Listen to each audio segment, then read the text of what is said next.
एक सप्ताह के बाद राखी का त्योहार है, लेकिन राखी का बाजार अभी से सज गया है। लाल पीली राखियाँ सभी दुकानों की शोभा बढ़ा रही हैं। बहनें अपने भाई के लिए राखी, तो भाई अपनी बहनों को उपहार में देने के लिए अभी से कुछ न कुछ खरीद रहे हैं। 12 साल का रंजन, जो एक चाय की दुकान पर काम करता है, इस बार अपनी 7 साल की दिव्यांग बहन गुड़िया को बहुत अनोखा उपहार देना चाहता है। रंजन इसके लिए जी तोड़ मेहनत भी कर रहा है। अरे भाई, और कितनी देर लगेगी चाय में? अरे जल्दी लाओ यार। रंजन अपने हाथों में चाय की प्याली लिए उन ग्राहकों के पास आता है।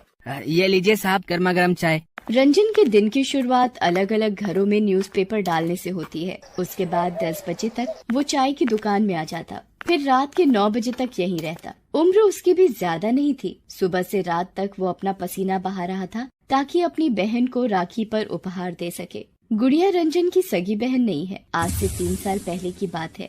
रात के 10 बज रहे थे। रंजन पूरे दिन काम करके बहुत थक गया था और वो फुटपाथ किनारे बैठा पाव खा रहा था। बहुत जोरों की भूख लगी है, लेकिन इस एक पाव से क्या होगा? पूरा दिन मालिक के यहाँ जी जान लगा देता हूँ, लेकिन 20 रुपए से वो ज्यादा देता ही नहीं। रंजन का कोई घर तो था नहीं, इसलिए वो काम खत्म करके और कुछ खाकर चाय की दुकान के सामने वाले फुटपाथ पर सो जाता था। आज भी वो सोने की तैयारी कर रहा था, तभी उसकी आंखों के आगे एक बहुत बड़ा एक्सीडेंट हो गया। एक हाथी ने ऑटो रिक्शे वाले को जोरदार टक्कर मार दी।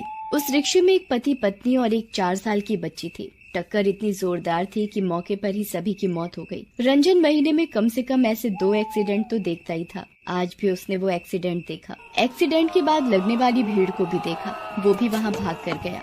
पता नहीं लोग इतनी स्पीड में चलाते क्यों हैं? सभी के सभी मारे गए। अरे कोई पुलिस को खबर कर दो। अरे चलो चलो यहाँ से, पुलिस के चक्कर में पड़ोगे तो 50 सवाल पूछेंगे वो। फिर धीरे धीरे लोग वहाँ से बातें करते हुए जाने लगे। रंजन भी वहाँ से जाने लगा। तभी उस छोटी लड़की के शरीर में हलचल हुई। वो रोते हुए कहने लगी, बाबा बाबा। रंजन ने जैसे ही उस लड़की की आवाज सुनी, उसके कान खड़े हो गए। उसने देखा कि वो छोटी सी लड़की अर्ध बेहोशी की हालत में है। उसका एक पैर रिक्शे के नीचे दबा हुआ है। रंजन ने जैसे ही ये देखा, वो उसे निकालने की कोशिश करने लगा। कितना भारी है ये, जरा सा भी हिल नहीं रहा। लेकिन वो कहते हैं ना कि कौन कहता है कि आसमान में सुराख नहीं हो सकता, एक पत्थर तो तबीयत से उछालो यारो। रंजन की मेहनत काम आई। वो उस बच्ची के पाँव निकालने में कामयाब हो गया। वो उसे लेकर अस्पताल की ओर भागा। डॉक्टरों ने बच्ची की हालत देखकर उसे तुरंत एडमिट कर लिया। इसकी हालत तो बहुत खराब है। कौन है ये बच्ची तुम्हारी? डॉक्टर साहब, मेरी तो कोई नहीं है। सड़क पर एक्सीडेंट हुआ था, उसी में ये घायल हो गई थी। शाबाश, तुमने बहुत नेक काम किया है। उस बच्ची जिसका नाम गुड़िया था, उसके पाँव से बहुत खून बह गया था, इसलिए डॉक्टरों को उसका एक पाँव काटना पड़ा। रंजन हर दिन शाम को काम खत्म करके गुड़िया को देखने अस्पताल आता था। धीरे धीरे गुड़िया की हालत सुधरने लगी। रंजन को गुड़िया से बहुत लगाव हो गया था। वो हर दिन अस्पताल आता, उससे बातें करता और कहता कि गुड़िया तो अब जल्दी ठीक हो जा। गुड़िया को पता लग गया था कि उसी ने उसकी जान बचाई है। उसे ये भी पता लग गया था कि उस दिन हुए सड़क हादसे में उसके माता पिता की मौत हो गई है। गुड़िया रंजन को भैया कहकर बुलाती थी। गुड़िया के मुंह से भैया सुनना रंजन को बहुत अच्छा लगता था। एक दिन जब वो अस्पताल आया तो उसने देखा कि गुड़िया बैसाखी के सहारे चुपचाप उदास सी खड़ी है। अरे गुड़िया, क्या हुआ? तू इस तरह उदास क्यों खड़ी है?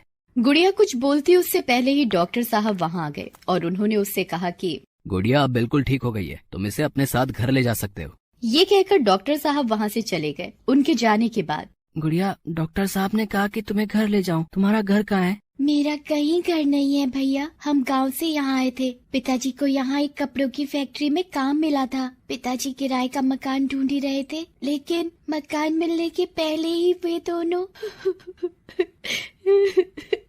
अरे रोते क्यों है? रोने से क्या होगा, चुप हो जा। भैया, तुम मुझे अपने साथ अपने घर ले चलो ना। मेरे घर? पर मेरा तो कोई घर ही नहीं है, मैं तो फुटपाथ पर रहता हूँ। भैया, तो मैं भी फुटपाथ पर रह लूंगी। रंजन, अरे नहीं नहीं, तू कहाँ रहेगी? क्या खाएगी, क्या पिएगी? मैं तो खुद किसी तरह अपना पेट भरता हूँ। रंजन की इस बात को सुनकर गुड़िया फिर से रोने लगी और उसने रोते रोते उससे कहा, ठीक है भैया। रंजन गुड़िया को छोड़कर जाना तो नहीं चाहता था, लेकिन वो क्या करता? वो उसे कहाँ ले जाता, क्या खिलाता, क्या पिलाता, कैसे उसकी देखभाल करता? वो वहाँ से चला गया। उस रात बहुत बारिश हो रही थी। रंजन फुटपाथ के पास ही एक पेड़ के नीचे खड़ा था, लेकिन उसका ध्यान गुड़िया पर लगा हुआ था।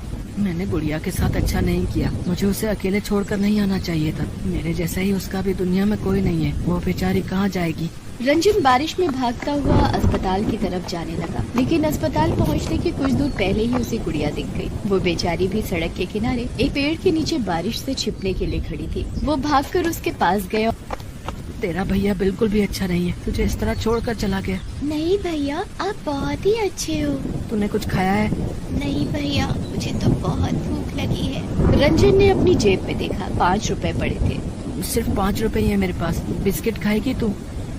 कुछ देर बाद बारिश बंद हो गई। रंजन ने उन पैसों से बिस्किट खरीदा और गुड़िया को खाने को दिया। उस रात गुड़िया भी उसके साथ ही फुटपाथ पर सोई। लेकिन धीरे धीरे रंजन को गुड़िया का इस तरह बाहर रहना अच्छा नहीं लगने लगा, इसलिए उसने न्यूज़पेपर बेचने का काम भी शुरू किया। फिर 750 रुपए किराए पर एक बहुत ही छोटा सा कमरा लिया। यही नहीं, उसने चाय की दुकान के मालिक से भी कहा कि वो उसके पैसे थोड़े बढ़ा दे। उसने उसके पैसे भी बढ़ा दिए। एक दिन, देख गुड़िया, मैं तो पढ़ नहीं सका ना, अब लगता है कि पढ़ पाऊंगा, लेकिन तू पढ़ेगी, मेरी जैसी नहीं रहेगी। रंजन ने गुड़िया का दाखिला एक स्कूल में करवा दिया। वो पढ़ने में बहुत होशियार थी। कभी कभी तो वो रंजन को भी कुछ न कुछ सिखाती, लेकिन उसका स्कूल बहुत दूर था। बैसाखी के सहारे चलकर जाने में वो बहुत थक जाती थी। इसलिए रंजन ने इस रक्षाबंधन पर उसे 3 पहिया हाथ वाला साइकिल देने का सोचा था। राखी से एक दिन पहले की बात है। रंजन ने गुड़िया को कहा कि वो, गुड़िया तू शाम को चाय की दुकान पर आ जाना, फिर हम दोनों कहीं जाएंगे। आ जाऊंगी भैया, वैसे भी मुझे आपके लिए राखी खरीदनी है। वैसे हम जाएंगे कहाँ? रंजन ने ये नहीं बताया था कि वो उसे 3 पहिया साइकिल देने वाला है। लेकिन जैसे ही गुड़िया शाम को चाय की दुकान पर पहुंची, उसकी तो रूह कांप गई। न जाने चाय की दुकान में कैसे आग लग गई थी। रंजन आग की लपटों में घिरा हुआ था और बचाओ बचाओ की आवाज लगा रहा था। बचाओ बचाओ, अरे कोई मुझे बचाओ।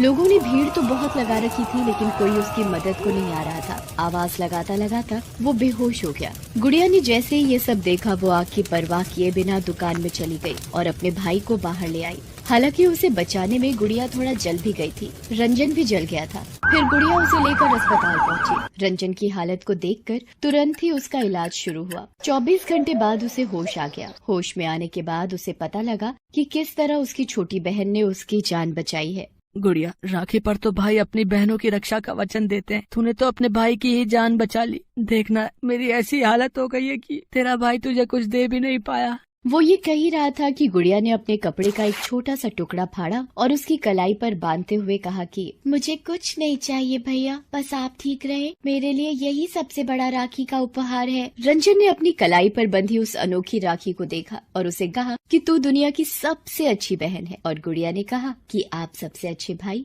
दोस्तों, आप सभी को भाई बहन के इस पवित्र त्योहार रक्षाबंधन की दिल से शुभकामनाएं।